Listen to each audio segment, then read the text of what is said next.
Good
afternoon and welcome to NASA's Johnson Space Center and the Expedition 62-63 Crew News Conference.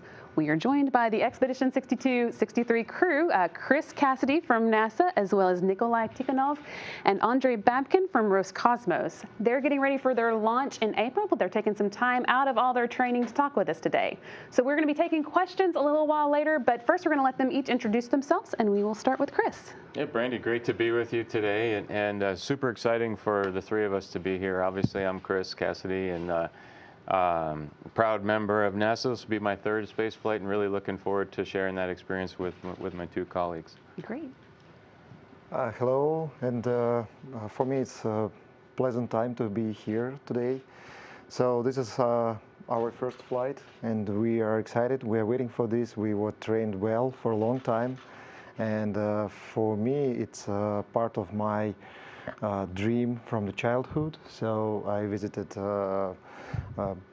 Earth Technical Laboratory, Radio and Aerospace Modeling Laboratory in my hometown, and so since that time I got this dream to reach space and perform this space explorations. So thanks.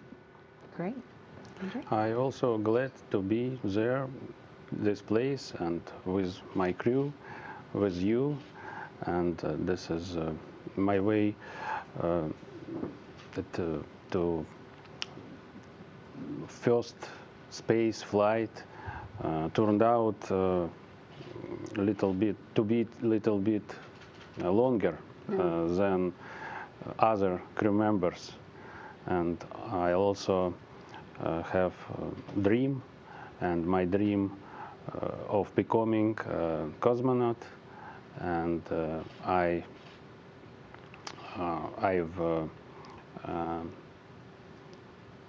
carried this dream still my childhood, and through my service in the army, and later on when I was working as an engineer and a scientist at Rocket Space Corporation. It's All right. real situation. Great, thank you. Short and sweet, so we can jump right into questions. We are going to start with questions here in the room, but if you're joining us via phone, you can let us know you have a question by pressing *1. If your question gets answered, you can press *2 to withdraw it. And then we'll also be taking questions via social media. You can use the hashtag #AskNASA on social media to let us know you have a question, and we will do our best to get a few of those in before the end of the hour. But again, we'll start here in the room with Robert Perlman from Collect Space. Hi, Robert Perlman with Collect Space.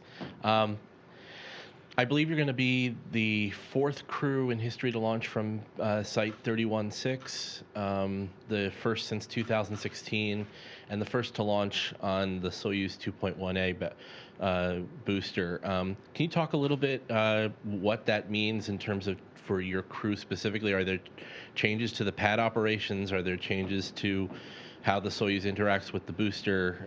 Are there differences in your training versus crews that would have launched off of Gagarin's start? I think this is best for our Soyuz commander. Okay, so What can I say? From our point of view, it's we have really few changes because new rocket means new technical system in this rocket, but for the spacecraft, it's not many changes.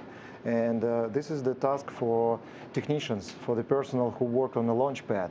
But for us, the training flow is in Russia, it's almost the same. I mean, training together to have some training how to operate, how to work as a team in case of some anomalous situations, how to avoid these anomalous situations. And for us, it's really just normal training, and we don't see changes compared with previous rocket style. Yeah, so for us, it's not.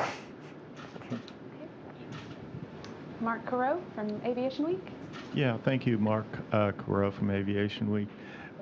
What kind of launch profile to the station will you have? I know you've got some options, and I wonder if you'll use the most rapid or an intermediate or a longer term, or do you know yet? And maybe you can just say what you've trained for.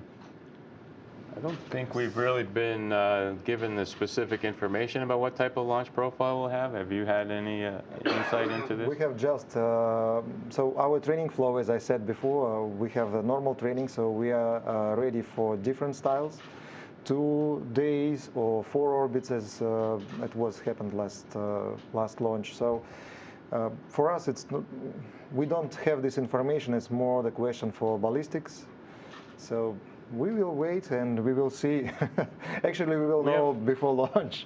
We have a few more training sessions in Star City before launch, and we'll gather more information as we get closer. But right now, we don't have anything different. All right. Got a question here from Sophie Sanchez. Hi, Sophie Sanchez, Cosmic Chicago with Chicago Now.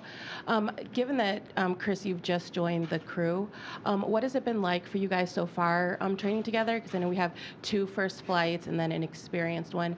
Can you share a little bit about how you guys have been getting along together, and then what you're looking forward to in the next coming months before your launch? Yeah, absolutely. Well, this is an interesting time because the astronaut and cosmonaut communities is very small and tight-knit. So even though we are formally together for just a very short period of time, we've known each other for several years, and our families have dined together in both countries. So there's a familiarity there that's rooted in friendship. And this is important, really helpful, I guess, as we come together in a late manner, 6 months from flight, which is not really typical, as your question suggests, that we begin training as a crew this way. But for us, I don't think we've missed a heartbeat. We got together, and it was more of a question of when our schedules would be in sync with each other. And now we're off and running and ready for the next 5 months together as we prepare. But really, seamless. I have one comment. So it's first time I met Chris in 2011, I suppose, when you had training in expedition 35-36. Yeah. So I was representative DOH here in Houston. So, and this is the long time when we know each other. So, and for us, it's really.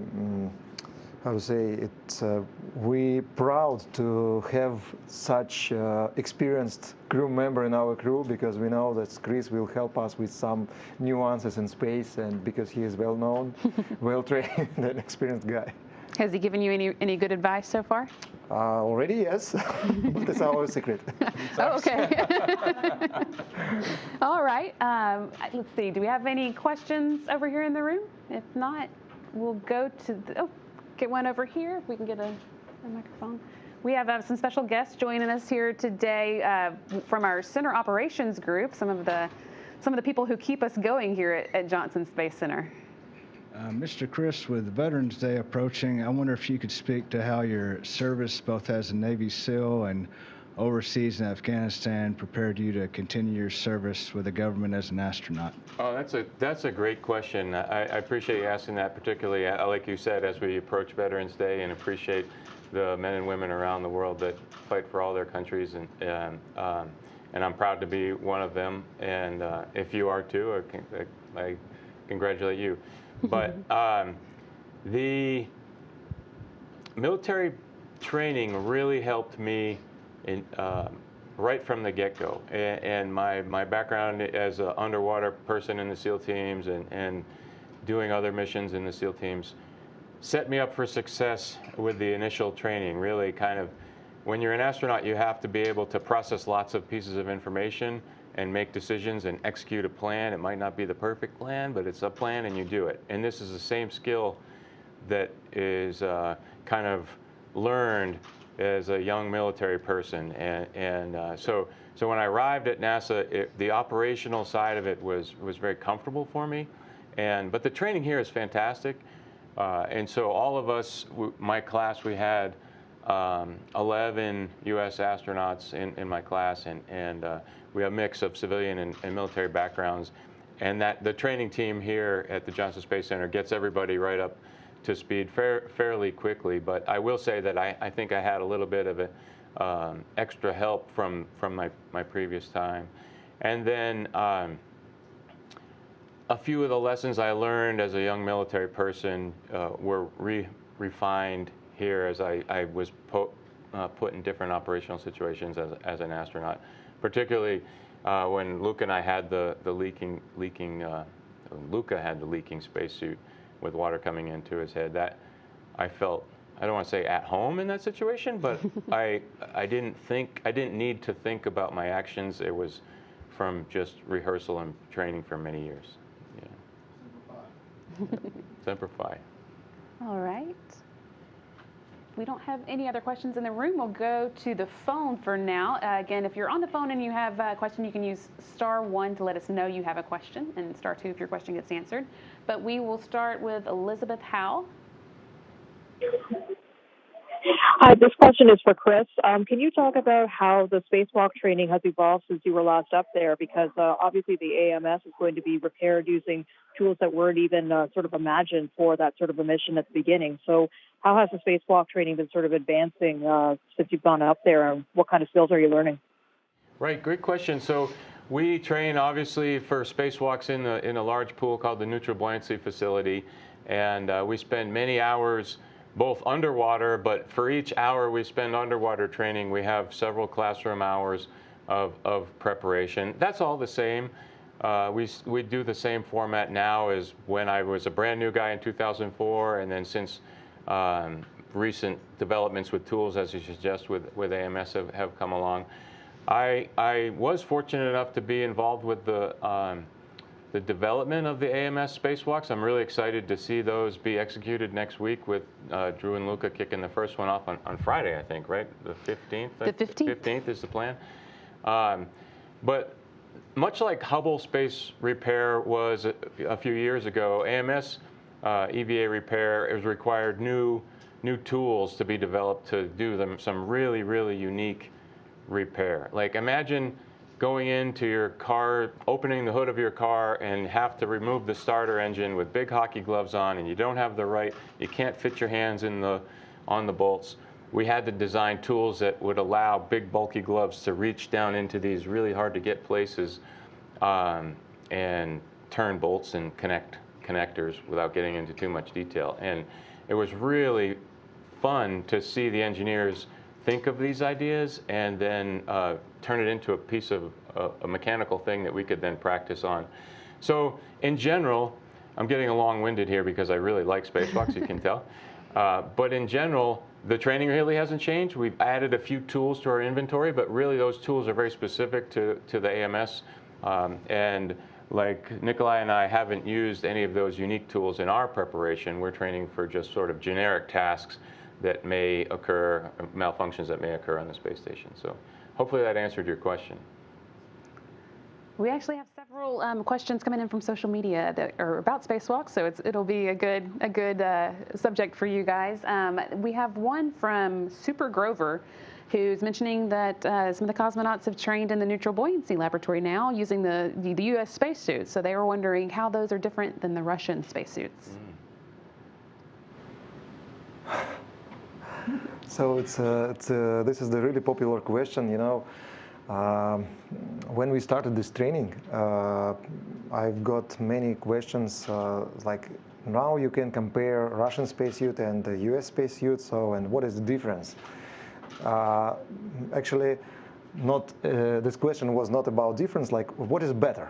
So, and I was thinking for a long time how to answer this question, because for me it is a unique experience, and I can say that I'm really glad to have this training, because EVA, extravehicular activity, this is the, how Andrei said, it's the top task for all cosmonauts, so and astronauts also.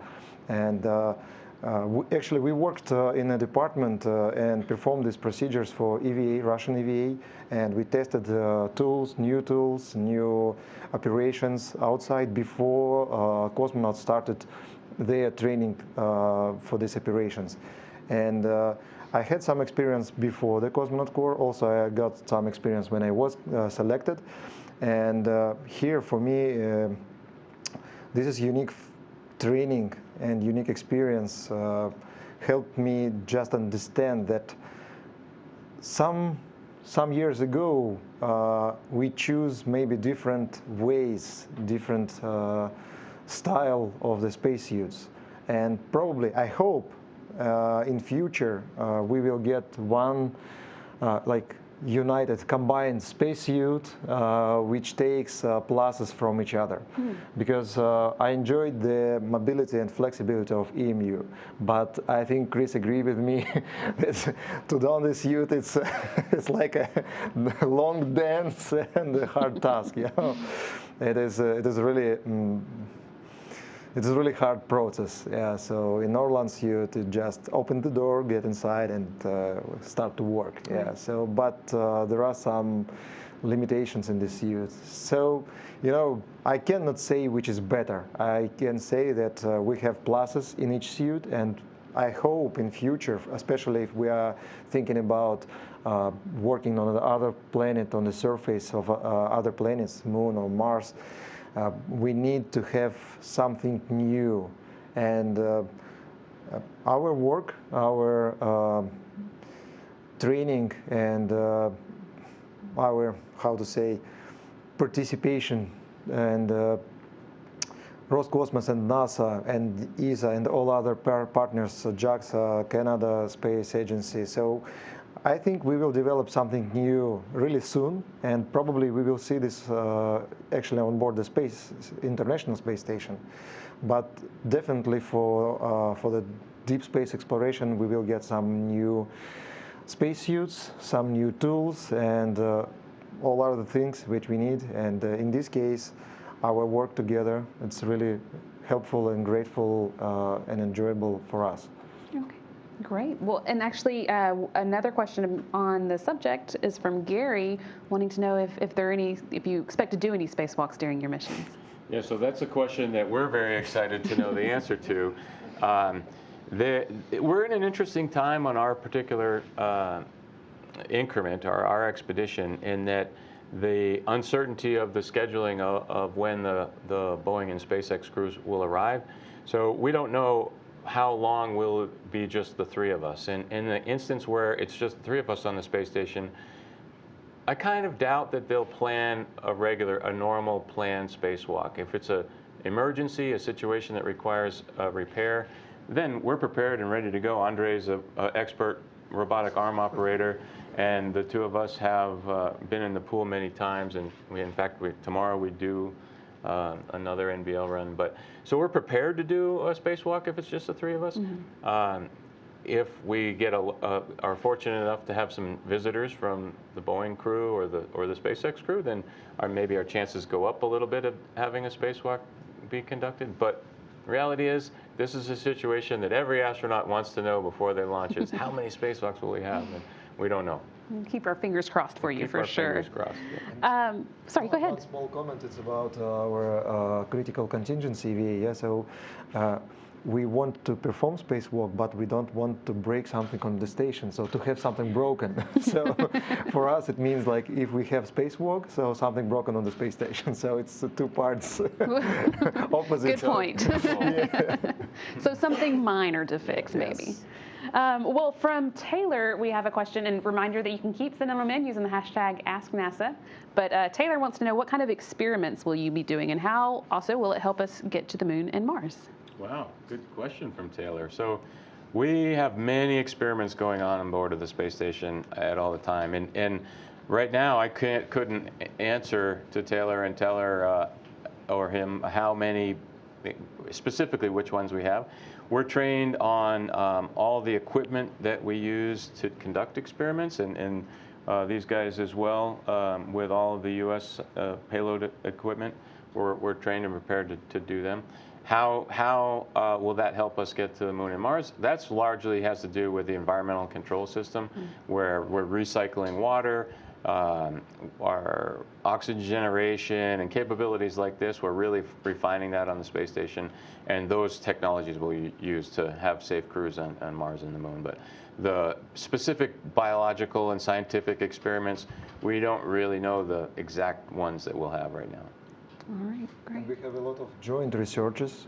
So, for example, after this session, when it's finished here in Houston, Chris and I actually, we will be in Germany, in Cologne, to have some special session with European scientists to train how to operate some equipment for the special research in space.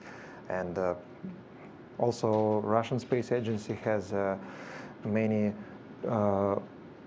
specific researchers for cosmonaut body and biology. So we have a lot of work on board the space station.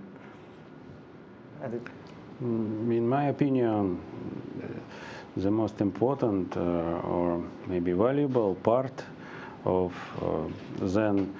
that create crew more successful and more effectivity and scientist research also, I think, is each crew member's personality. And this personality different, but it maybe looks like complementary us. And that's why when we return from space and we have some unique skills and spaceflight experience, and this experience will be advance future space exploration. That makes sense. Yeah. Maybe y'all can talk a little bit about how your own personalities mix together for a good crew. Can you give us the inside dirt on who does what with this crew? Yeah, we actually had a funny moment yesterday in the virtual reality laboratory, which is, you've been there, I know, Brandy, but just for the folks out there to describe the scene, Nikolai and I had goggles on and these gloves and mittens, and we were pretending to be spacewalkers, and Andrei was in another section of the room with working the robotic arm, and I asked these guys, how do you say clearance in Russian? Because we were monitoring how much space between the robotic arm and the thing. And they told me one word, and then another word, I thought, and that was clearance, like clearance for sale items, not clearance between structure. And then we kind of digressed and had some personal, internal crew humor about, oh, Andrei really likes sale items. And he kept a perfectly straight face on his radio because there's many instructors in the room, and he said, guys, I'm very busy here. You know, knock it off. You know, not so, but you know, that's the kind of fun that you have when you're in training. You get to know each other really well, and you can have fun times like that, even in the very serious moment where we're preparing for a robotic spacewalk. And we know who's getting the good grade for that session, right? Yes. Would better if I switch to Russian to answer. Chris обладает уникальными свойствами не только характера, но и профессиональными.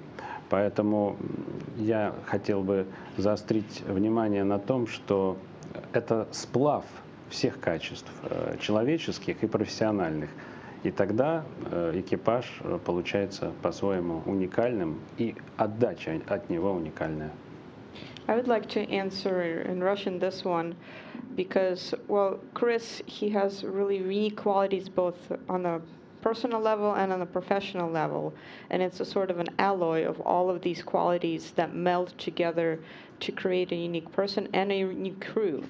And this is why you have such a positive return when you have this unique combination of qualities. Great. And sense of humor helps us a lot. Yeah. I remember this training, water survival training, and our doctors told us, like, guys, we are expected, you had a hard work, but it looked like you just had a fun. So sitting there and laughed a lot, you know, so we had a lot of joke, sitting in a small capsule, changing our clothes for the water survival training, pretty hard training, but sense of humor helped us a lot, and I'm really glad to work with these guys. So because we have some unique points, and we can catch each other for their nuances, and so it helps us to relax, to avoid the stress or maybe some conflict situations. So it's great. You're going to be spending a lot of time together in close proximity, so good that it's working out that way. All right, we have some more questions. I think you guys talking about spacewalks brought in some more questions about that. So from Sarah, who is asking on behalf of her class, wants to know, what is it you personally focus on most during preparations for spacewalks? Yeah, so that's an interesting answer in two parts. One is before you launch, and that's just kind of being prepared for as many situations as you can, you know, broad training. Right before you launch, you kind of narrow down that list of jobs to a reasonable expectation of things, and we really dive in to those particular pieces of equipment, put our hands on it, go to buildings where they have a unique mock-up and this type of thing. And then once you get in space, the opportunity to see the equipment is often behind you, because the equipment is on the ground or outside of the space station. And inside the space station, you just rely on pictures and reviewing the procedures. So in the aviation, there's a term called chair flying, which means you sit in a chair and you pretend like you're doing the takeoff, and then you turn and you roll. We do this exact same thing on a spacewalk. And if we do this together, you and I will sit together in the lab or somewhere comfortable and go through mentally step by step. And I found that doing that really helps you for the execution of a spacewalk. In anything you do in life, really. If you picture yourself being successful, your chances of being successful are much higher, and we do exactly that on a spacewalk. Great. All right, and this one is from Rodney, a little bit different flavor. He wants to know, why were you selected for this mission? I don't know how easily you can answer that, but maybe you can give it a try. Yeah. It's our turn. There you go. Yeah, you wait in line and your number is called. And for me, I had been serving as the chief astronaut for a couple years, and then passed those duties over to my friend and colleague Pat Forrester, and melted back into the rotation, and kind of my name trickled to the top, waiting for seeing how seats would play out with commercial crews and Soyuzes and the AMS and all that kind of thing. So me personally, I was waiting to see how things would sort itself out. I'm super excited to be with these guys, as I mentioned earlier, but exactly how it ends up being us, you know, only the chief astronaut knows. So I have information from 2 years ago, but presently I'm off the hook. I don't know. The previous crews were chosen, but not this particular one. Mm-hmm. All right. Here's one from Mark. What methods are there for astronauts and cosmonauts to get used to Earth's gravity after being in space for a long time? Well, I guess I'll answer that one. To get used to Earth's gravity after being in space for a long time is really just being in Earth's gravity. So once you land, our rescue force colleagues, they'll pull us out of the capsule and set you down. And initially, it's, oh my gosh, this telephone that I'm calling my family in is so heavy, and how did I possibly lift this procedure checklist? It's so heavy. And then eventually it gets lighter and lighter. So really just being in Earth's gravity is the way we readapt to it. And it takes a few weeks, but I will tell you, by the time we land back in Houston 24 hours later, most people are able to walk by themselves off the airplane. And within a week or so, people can kind of get around. We can't drive for 2 weeks. But after that 2-week period, if you see folks are just around, you wouldn't even know that, like you saw Nick Hague right now in the shopping center, you wouldn't know that he just got back from space a month ago or something like this. So it happens pretty quickly, and our strength and conditioning team has a great plan for readaptation, and it works really well. I'll turn that question around a little bit. Is there any way that you're getting ready to adapt as easily as possible to microgravity? No. We don't have any special trainings, so it's just some recommendations from the experienced crew members or experienced our colleagues who just gave us some recommendations, like do not shake your head, do not do first things really quickly. So just first time try to enjoy this zero gravity and just relax. So and then it will be easy for you and you can do what you want. But so we have some training during the parabolic flight on the airplane. So but this is the training when we had the cosmonaut course class or in a group preparation. When you assign a crew, it's kind of dangerous training, and all specialists try to avoid some high danger situations. So it's like parachute jumping, you know, like pilot training. So to minimize this risk, because a lot of people work for our space flight and nobody wants to stop right before the launch. So I have a little bit to add. He jogged my memory on the getting used to gravity or zero gravity on launch day, and it was a different experience for me on the shuttle versus the Soyuz with a short rendezvous profile.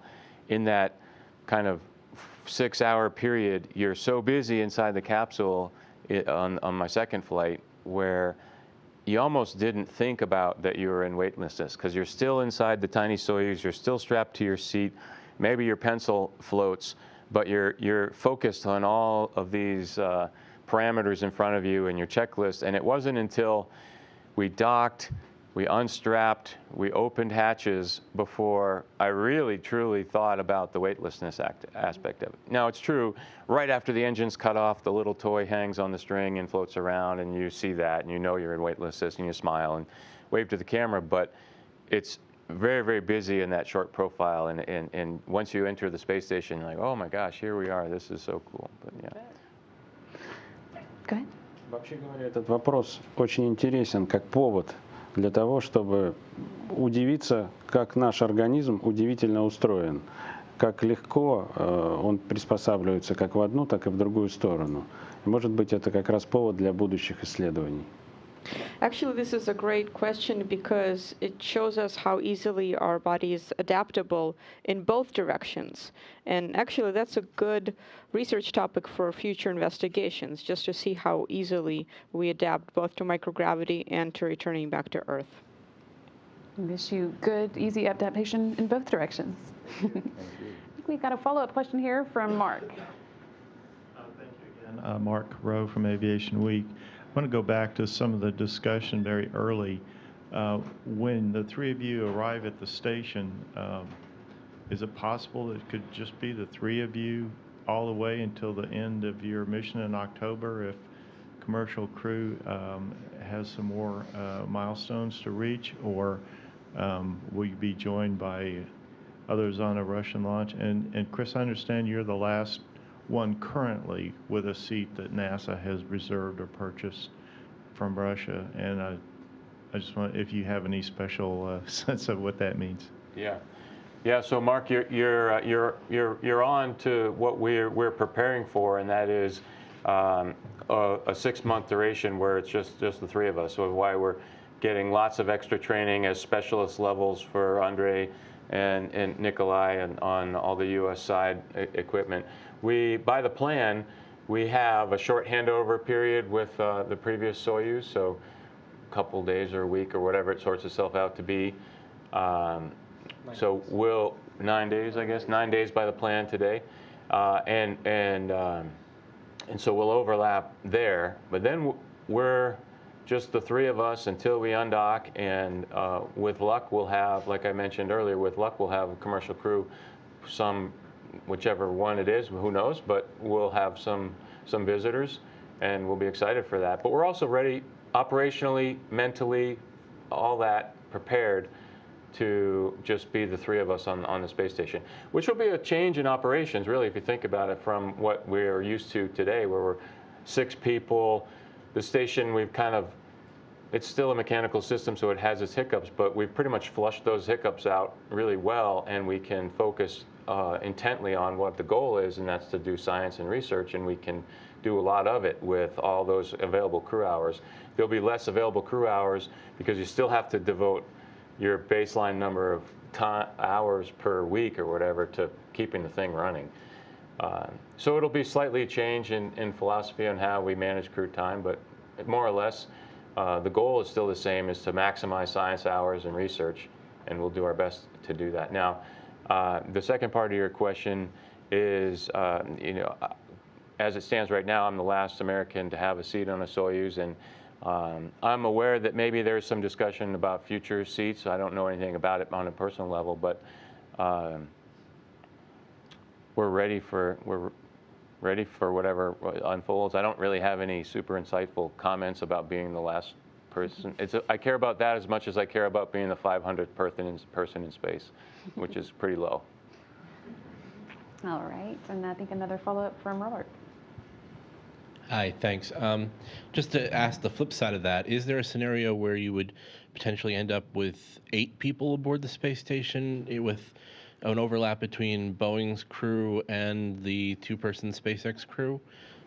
Or have you been told those won't conflict? You're kind of getting into probability and statistics. Is it possible? Yeah, maybe. Is it likely? No.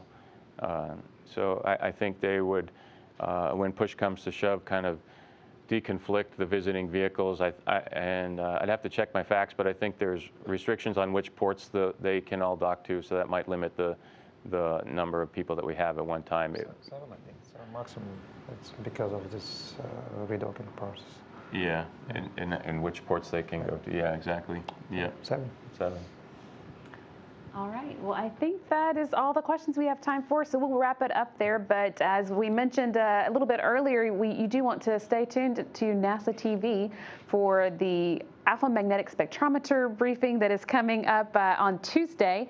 That will be at 1 p.m. Central Time, 2 p.m. Eastern. We'll have a couple of briefings for you to line up what all you can expect from those spacewalks that are coming up. The first one, which is scheduled for November 15th. And you can check out these, or keep up with these guys as they are going through their training on social media for Chris at astro_seal on Instagram. So that's it for today. Thank you so much for joining us, and have a great day.